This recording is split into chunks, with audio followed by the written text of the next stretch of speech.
ఉన్నాడంటే నీ నమస్కారం. సమయానికి వచ్చి సాయం చేసా బాబు, చాలా థ్యాంక్స్ బాబు. అయ్యయ్యో, నాకు పొగడ్తలంటే చెడ్డ చిరాకండి. డబ్బు సంపాదించడం ఈజీ, కాపాడుకోవటమే కష్టం. జాగ్రత్త. సరే గాని ఇంతకు మీరు ఏమిట్లు? బొబ్బట్లు తెలుసు, పుల్లట్లు తెలుసు, ఈ ఈవెంట్లు ఏంటండి? నేనైతే ఎప్పుడు వినలేదు. అబ్బాయి నీ పూర్తి పేరు? పర్వతనేని పాపారావు అండి. మా తాతగారి పేరే నా పేరు. అంటే మన పర్వతనేని అంటే కమాసా? అబ్బే, చౌదరీస్ అండి. అబ్బా, రెండు ఒకటే, మనం కూడా ఒకటే. ఆ, చూసారా, కులం అంటే ఏంటో తెలియకుండా పెంచారు మా ఇంట్లో.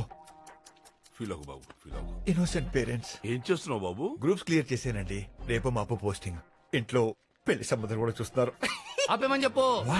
బావా, వయసులో ఉన్న బ్యాచులను వలేసు పట్టుకోవాలి.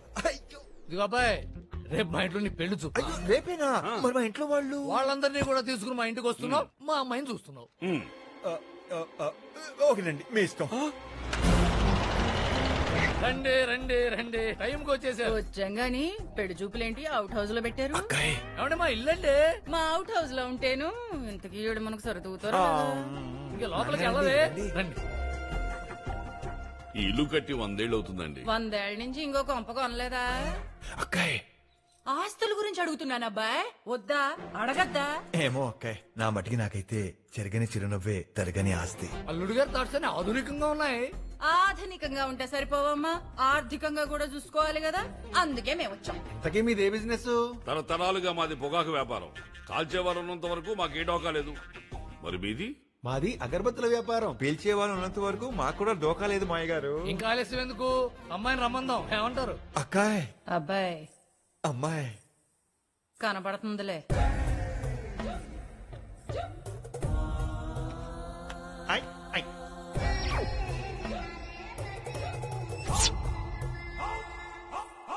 ఎబ్బే, ఛీ! అక్కాయ్, అరి ఓకే? ఏంటిది? స్టీల్ గ్లాసులండి, కొత్తవి, మీకోసమే తెప్పించాం.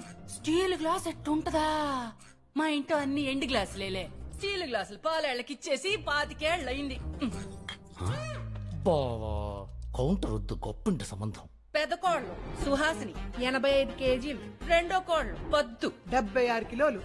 మరి చిన్న కోళ్ళు 110 కేజీల బంగారం. ఆ విషయంలో మాదే పై చేయండి. ఓయ్. కంగారు పడకండి చలపతి గారు. అక్కాయ్ చెప్పింది వాళ్ళ బరువు ఒకటే కాదు, వాళ్ళ కట్నం కింద తెచ్చిన బంగారం. అక్కాయ్, మీరు తగులుకోండి. థ్యాంక్స్ అబ్బాయి. ఇదిగో, నేను ఒక విషయం ముందే ఓపెన్ గా చెప్పేస్తున్నా. మేము అసలే బెజవాడాళ్ళం, మాకు కొంచెం సాంప్రదాయాలు పట్టింపులు ఎక్కువేలే. అయ్యో, మాకెందుకు తెలియదండి.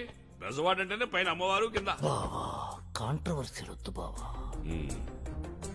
మీరేదో చెప్తున్నారు. చూడండి, మా ఆచారం ప్రకారం పెళ్లి కూతురికి పెళ్లి చూపుల్లో తులాభారం వేసి ఎంత తూగితే అంత బంగారం మా ఇంటికి తేవాలి. చచ్చింది గొర్రె, అసలే ఇది భారం, పైగా దీనికి తులాభారం. యూ హ్యావ్ నో చాయిస్ అండి. లేక ఎట్టోకి ఇవ్వాల్సిందే కదా, అడ్వాన్స్ బుకింగ్ అనుకో. నన్ను నమ్ము. మీ ఛాలెంజ్ మాకు ఓకే. 22 క్యారెట్ల బంగారు నాణ్యం, లేకపోతే 7 వారాల నగలు, 90 బిస్కెట్ బంగారం, మొత్తం బెంగాల్ దిగుమతి.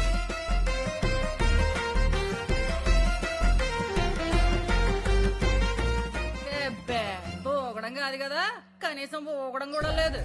ఏంట్రా బంగారం, ఇంట్లో ఎంతైనా బంగారం. సర్లే, మిగతాది క్యాష్ తో అడ్జస్ట్ చేసేసుకుందామా? అలా అన్నారు, బాగుంది. క్యాష్ పెట్టండి రా. మా బావ పొగాకుతో పోగేసి లచ్చిందేవి.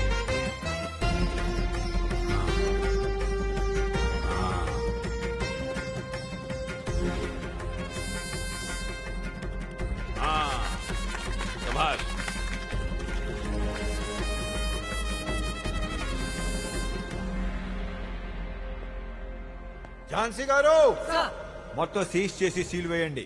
నేను స్టాంప్ వేసి సంతకం పెడతాను. Okay sir. We are from income tax department.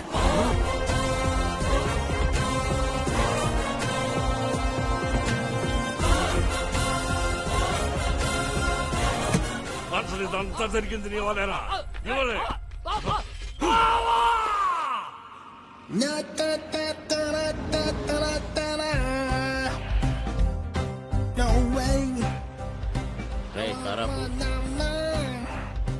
Lift కావాలా బాబు?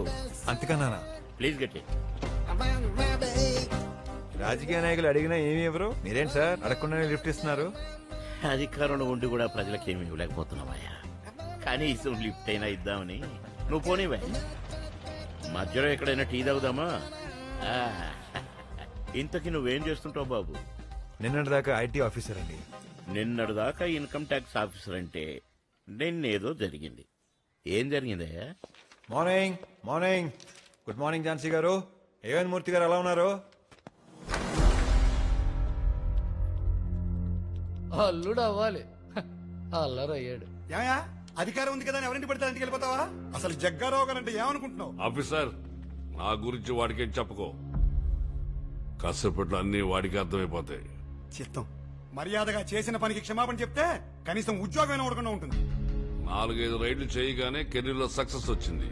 దాంతో కళ్ళు నెత్తి మీదకే తల తాడి చెట్టు మీదకి ఎక్కినట్టుంది. దింపుతా, ఇవన్నీ దింపుతా. సరే, మీ ఇష్టం. అగో బా పురుషమే, వీళ్ళందరి ముందు నా కాళ్ళు పట్టుకోవటానికి సిగ్గా? అదేం కుదరదు. నా జోలికి వస్తే ఏం జరుగుతుందో మీ డిపార్ట్మెంట్ లో ఉన్న ప్రతి ఒక్క నా కొడుకు తెలియాలి. ఏంటి సార్ ఇదంతా? నిజాయితీకి జరుగుతున్న సన్మానం చూసి నేర్చుకోండి. నా చెప్పు నీ చేత్తో తీసి నీ తలని నా కాలు కానించు. అప్పుడు ఆలోచిస్తా నీ ఉద్యోగం గురించి.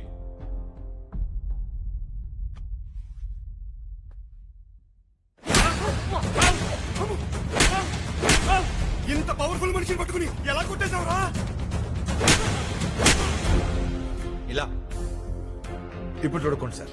తొడుక్కోండి చెప్తా. ఏంటి పవర్ఫుల్లా? ఏ విషయంలో? అన్ని కోట్లున్నా 4,000 జీతగాని నా చేత చెప్పు దెబ్బలు తిన్నాడంటే ఆడ పవర్ఫుల్లా, నేను పవర్ఫుల్లా? ఏమన్నావు? 4 రైడ్లు సక్సెస్ అవ్వగానే యాటిట్యూడ్ వచ్చిందా? సక్సెస్ ఫెయిల్యూర్స్ ఇంటికొచ్చే చుట్టాలు లాంటివి, వస్తుంటాయి పోతుంటాయి. యాటిట్యూడ్ ఇంటి పేరు లాంటిది, అది పోయేదాకా మనతోనే ఉంటుంది. కృష్ణమూర్తి గారు సిగరెట్ ఒకటి ఉండే.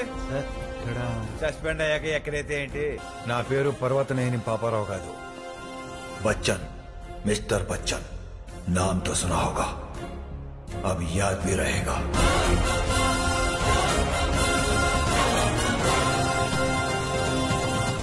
ఈ దేశాన్ని పీడిస్తుంది దరిద్రం కాదు సార్, నల్లధనం, బ్లాక్ మనీ.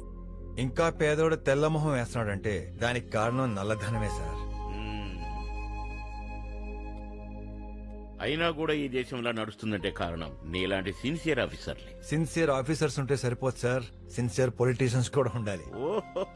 Noted sir. అది సరే, నీ పేరు బచ్చన్ ఏంటి? మీరు నార్త్ ఇండియన్ సార్? అబ్బే అదేం లేదు సార్, అచ్చ తెలుగు ఆంధ్రప్రదేశ్. August 15th ఏం జరిగిందో తెలుసా మీకు? రాజకీయ నాయకుడా నేను? నన్నే అడుగుతున్నావా? మీరు చెప్పేది 1947 August 15th, నేను చెప్పేది 1975 August 15th. ఆ రోజు 70mm స్టీరియోఫోనిక్ షోలే రిలీజ్ అయింది. అయితే దాంతో మా జీవితాలు మారిపోయాయి. మా నాన్న షోలేకి వీరాభిమాని. అమ్ము టైం అయిపోయింది.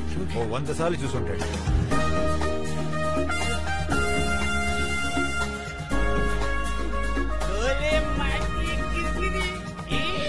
ఆ పిచ్చితో ఇంటికొచ్చిన మా నాన్న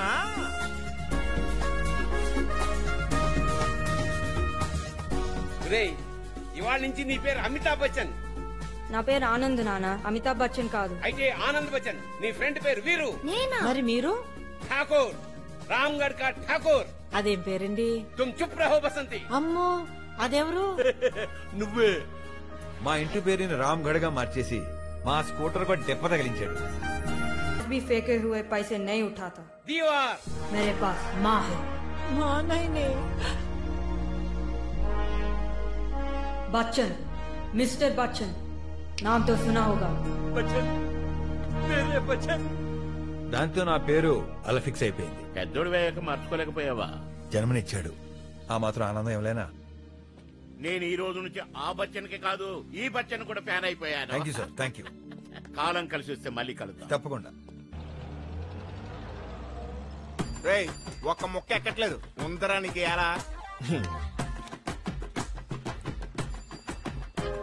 రే ఛానల్కి జోకర్ గాడు వచ్చాడు. రోయ్ ఎరా పేకా. రే బచ్చన్ బచ్చా, ఈ ఊర్లో నాదేరా రైజింగ్ హ్యాండ్. మాటలు తిన్నంగా రానే. నీ హ్యాండ్ ప్యాకాట్లోనే రేసింగ్ ఏమో, నా హ్యాండ్ ఏ ఆటలోనైనా రేసింగే. ఎటకారానికి కేర్ ఆఫ్ అడ్రస్ లాంటి వాడిని. నా ముందు ఎదవ డాన్సింగ్లు కడితే పేక ప్యాక్ అయిపోద్ది. అయినా కలికాలం కాకపోతే ఆర్కెస్ట్రాలో పాడుకున్నాడు ఐటీ ఆఫీస్ రావడం ఏంటి? 500 ఎకరాల ఆసామైన ఈ దొరబాబు ఈ ఎదవలతో ప్యాకెట్ ఏంటి? టైం రా టైము 1 గంట అన్న లంచ్ టైమే. పేక మీద తంతరికి ఎదవా. అయ్యా బసంతి